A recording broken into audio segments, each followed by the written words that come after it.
Shalom, shalom, que Dieu vous bénisse abondamment. Je suis l'évangéliste Maurice Kwame. Je viens au travers de cette image parler à tous ceux qui traversent des temps difficiles et surtout fortifier quelqu'un et dire un petit bonjour à ma soeur Claire Bailly que j'aime de loin. Je viens pour dire à tous ceux qui passent par des temps difficiles de continuer dans la foi, de ne pas abandonner. De ne pas retourner à l'ancienne vie qu'ils ont abandonnée parce que Jésus est réel.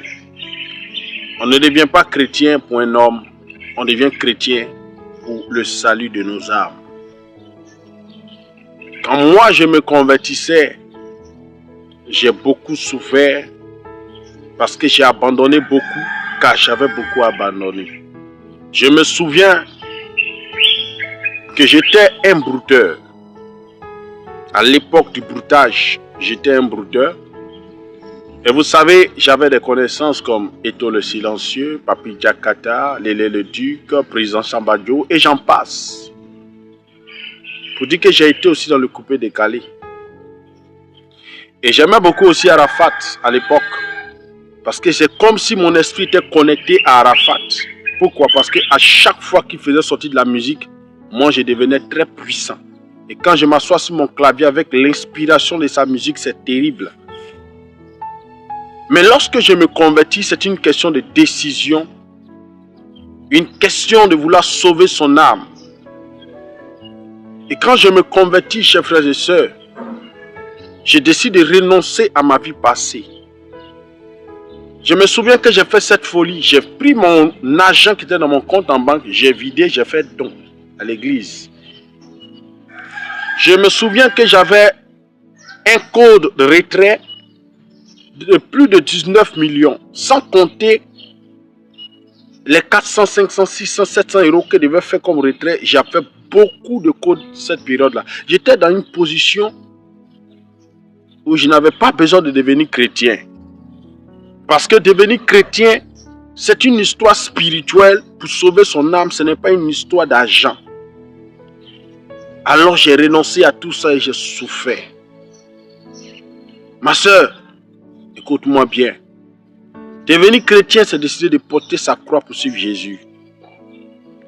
Et quand j'ai fait cela, j'ai perdu beaucoup de choses.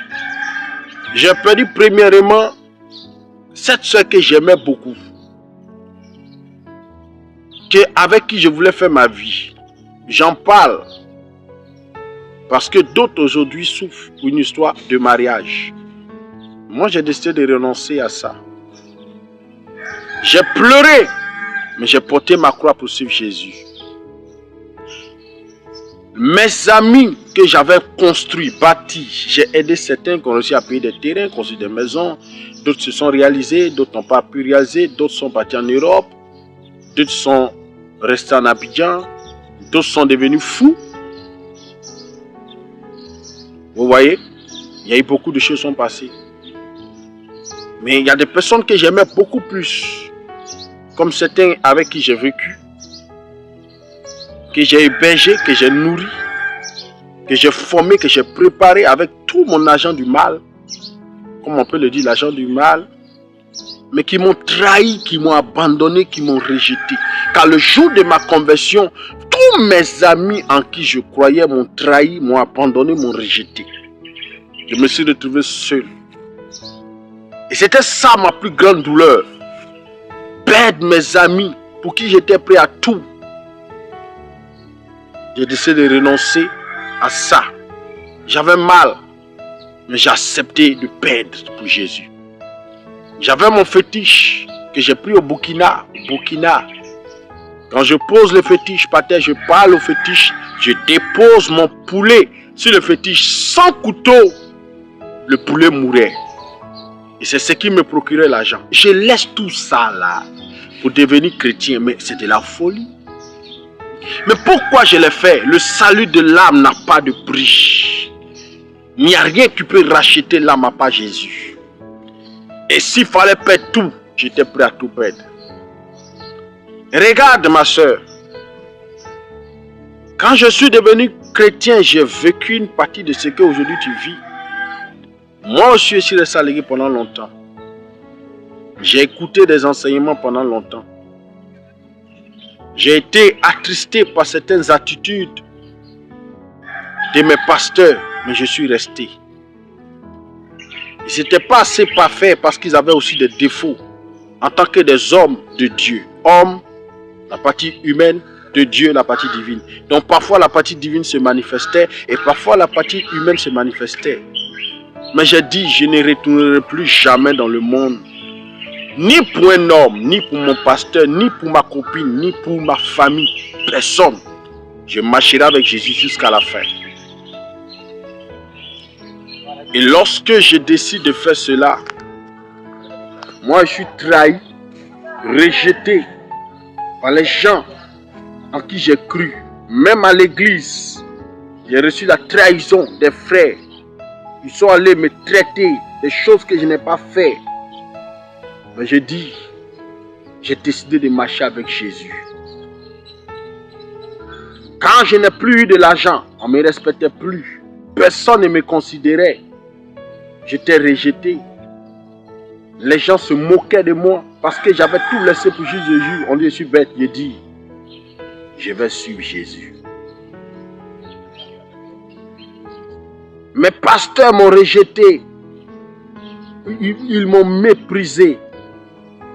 Ils m'ont tourné le dos. Qu'est-ce que je deviens? Mais j'ai dit, je vais suivre Jésus. Ma propre famille qui m'a allaité, qui m'a nourri, qui m'a donné de quoi manger et j'ai grandi, m'a tourné le dos. Mais j'ai dit, je vais suivre Jésus. Si je dois tout perdre, je vais tout perdre. Je suis prêt à tout. Comme j'étais un kamikaze, quand j'étais un païen, j'ai dit à un féticheur, prends mon âme, donne-moi l'argent. C'est comme ça que j'ai dit à Jésus, prends mon âme, donne-moi la vie éternelle. Et s'il faut mourir pour cette vie éternelle sur cette terre, je mourrai. Marcher avec Jésus, c'est une question de décision. Il dit, je mets devant toi la vie et la mort. Choisis. C'est à toi de choisir. Il y a une seule chose que Dieu ne fera jamais. Il ne choisira jamais à ta place. Mais vas-tu te proposer ce qui est bon. Et ce matin, quand je suis en train de parler, c'est parce que Dieu est en train de te proposer ce qui est bon en passant par des hommes et des personnes qui t'aiment. Pour que tu saches que lui t'aime. Ce qui m'a donné la force de tenir jusqu'à aujourd'hui et qui fera que je tiendrai jusqu'à ma mort, même s'il faut mourir pauvre, c'est que moi, Jésus m'est apparu. Dieu savait que j'allais souffrir beaucoup. Et il m'a fait la grâce de le voir. J'ai vu Jésus beaucoup de fois. Il m'a montré sa couronne d'épines. Il m'a montré les clous qu'ils ont pris pour le pointer. Il m'a dit, c'est moi qui ai porté le fardeau de ta souffrance. Après cela, il y a une vision où il était assis sur son trône, en train de juger toutes les nations de la terre. Après cela, je l'ai vu arrêter dans le ciel et il m'a regardé, il a pointé ses doigts vers moi. Après cela, je l'ai vu venir à moi sur la terre. Il a quitté le ciel. Il est descendu sur la terre. Son pied était sur la terre et sa tête était dans les nuages. Il était en tout blanc. Son corps était transparent comme quand on regarde dans une vitre. Toutes ces manifestations de Jésus pour me mettre dans la foi parce que Jésus connaissait ce que j'allais souffrir. Tu n'as pas besoin d'avoir des visions de Jésus. Mais si tu en as, gloire à Dieu. Mais si tu n'en as pas eu, console-toi par les révélations de certaines personnes. Console-toi par la parole. Console-toi par les expériences de certaines personnes. Parce que Jésus a dit, heureux ceux qui ont cru sans avoir vu. Tu n'as pas besoin d'avoir toutes ces grandes expériences que moi j'ai eues. Mais je peux te dire une seule chose. Meurs au moins pour ta foi. Mourir pour la foi est une grande dignité car Jésus a dit que celui qui persévère avec moi régnera avec moi. Et celui qui me renie, je le régnerai. Celui qui est infidèle, je ne peux pas me renier moi-même parce que je demeure fidèle. Une seule chose, persévère jusqu'à la fin, Jésus ne trahit jamais. Tu ne vas pas renoncer à Christ pour un mariage, ni pour un pasteur qui t'a baptisé. ni pour un frère, ni pour une soeur, ni pour ta famille, tu ne vas pas renoncer. Car Jésus a dit que celui qui ne renonce ni à sa famille, ni à ses frères, ni à ses soeurs, et qui ne porte pas sa croix ne peut me suivre. Tu dois décider de devenir kamikaze spirituel, prêt à mourir pour Jésus. Que la mort ne t'effraie point, que la peur ne t'effraie pas, la misère ne t'effraie pas. Moi aussi j'étais dans les ténèbres. Moi aussi j'avais des millions. Moi aussi j'avais une certaine notoriété, une certaine gloire. Mais j'ai tout perdu pour Jésus. Aujourd'hui, je marche avec le peu qu'il m'offre. Et je marche avec beaucoup de joie. Parce que le plus important, c'est le salut de l'âme. C'est la vie éternelle. Retiens cette parole que Jésus nous a donnée. Il dit, je viens bientôt et je rendrai à chacun selon ses œuvres. Je viens bientôt et je rendrai à chacun selon ses œuvres. Bats-toi pour ta foi. Meurs pour ta foi. Laisse Jésus te consoler. Afin que un jour, tu aies la vie éternelle. Sache que Jésus ne va pas te bloquer dans cette situation. Mais Jésus est capable de restaurer ta vie. Comme il est en train de redresser ma vie petit à petit, il peut restaurer ta vie. Renonce à ta vie passée. Et décide de vivre dans la foi. Malgré les erreurs que tu as pu commettre, marche dans la foi.